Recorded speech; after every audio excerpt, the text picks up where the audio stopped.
جی ہاں، میں نے جب میری ابتدا میں یہاں تقرری ہوئی تھی جامعہ سلفیہ میں سن 2002 میں، تو میں نے یہ سوال رکھا اہل علم کے سامنے، تو اکثر لوگوں نے پہلے مرحلے میں کہہ دیا نہیں بول سکتا. تو میں نے یہی حدیث پیش کی تھی کہ مقتدیان میں سے بھی اگر ضرورت ہو تو امام سے بول سکتا ہے، اور اگر ضرورت پڑے تو امام بھی کسی مقتدی کو مخاطب ہو کر کے کچھ کہہ سکتا ہے.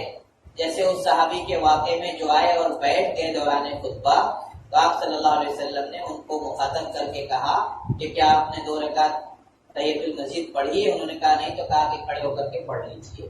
تو طرفین سے ضرورت کے وقت امام بھی مقتدیان سے اور مقتدی بھی امام سے گفتگو کر سکتے ہیں، صحیح حدیث سے ثابت.